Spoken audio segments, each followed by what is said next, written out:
વિરામ બાદ આપનું સ્વાગત છે। બનાસકાંઠાના મુખ્ય મથક પાલનપુરના હાઈવે ઉપર આવેલ એરોમા સર્કલ ઉપર ટ્રાફિકની સમસ્યા સ્થાનિકો માટે માથાનો દુખાવો સમાન બની છે। લાખો રૂપિયા ખર્ચીને સર્કલ ઉપર બે વાર ટ્રાફિક સિગ્નલો નાખ્યા બાદ પણ ટ્રાફિક સિગ્નલ શરૂ ન કરાતા તે માત્ર શોભાના ગાંઠિયા સમાન બન્યા છે, ને જેને લઈને ટ્રાફિક સમસ્યા વકરતા સ્થાનિકો અને વાહન ચાલકોમાં ભારે રોષ જોવા મળી રહ્યો છે।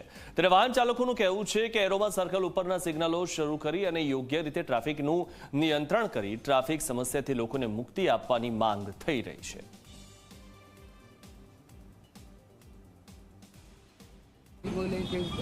ના, આપણા ઉત્તર ગુજરાતમાં આ ટ્રાફિક સિગ્નલ 13મા નંબરે છે। ઓલ ઓવર ઇન્ડિયાની અંદર ટ્રાફિક તો બહુ થાય છે, પણ સાહેબો બહુ સારું મેનેજ કરે છે। બરોબર, મેનેજમાં જોવું નહીં પડતું, છતાં પણ જો ટ્રાફિક સિગ્નલ ચાલુ હોય તો પબ્લિકને બહુ એમ કે સમસ્યાનું સમાધાન રહે। અને બનાસકાંઠામાં પાલનપુર સિટી છે, ત્યાં હાઈવેનું જે ટ્રાફિક છે, અમારે રોજિંદુ અવારનવાર અહીંયા આવવા જવાનું થાય છે। અહીંયા મોસ્ટલી અમારું જે પ્રશ્ન છે અહીંયા ટ્રાફિક સમસ્યા, અહીંયા ટ્રાફિક સમસ્યાને સોલ્વ કરવા માટે નગરપાલિકા અહીંયા ટ્રાફિક સિગ્નલ પર લગાવ્યા, છતાં પણ અહીંયા ટ્રાફિકનું કંઈ પણ સોલ્યુશન આવ્યું નથી।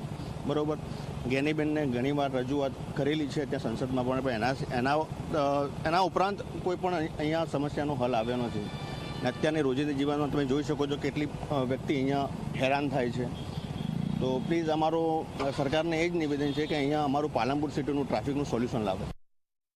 अभी तक सिग्नल चालू नहीं हुआ, बाकी ट्रैफिक बहुत ज़्यादा है, जाम बहुत लगता है, हम बहुत परेशानी से निकलते हैं, आधे 1-1 घंटे जाम मेरे के निकलते हैं। इधर से चालू होगा तब तो पता चलेगा। इधर उधर ये छोटे मोटे ट्रैफिक बहुत ज़्यादा है, ये परेशान कर देते हैं। बत्ती होने के बाद भी, पुलिस वाले रोकने के बाद भी घुस जाते हैं। गाड़ी वाले एक गाड़ी ब्रेक लगाते हैं, एक के चक्कर में 10 गाड़ियाँ, कितनी गाड़ियाँ, बहुत जाम लगता है इधर।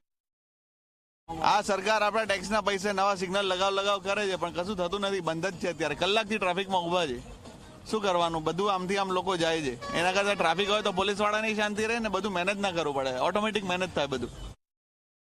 પણ એક નાનકડા પાલનપુરની અંદર આ સિગ્નલ લગાવવાનું રસ્તાઓ પહોળા કરી છતાં પણ ટ્રાફિકની સમસ્યા હલ નથી થઈ, એટલે તંત્રએ આ બાબતે ધ્યાન દોરવું જોઈએ। સંકલનની મિટિંગમાં ધારાસભ્યો, સંસદ સભ્યો પણ બેસે છે, પરંતુ આનો કોઈ નિરાકરણ નથી।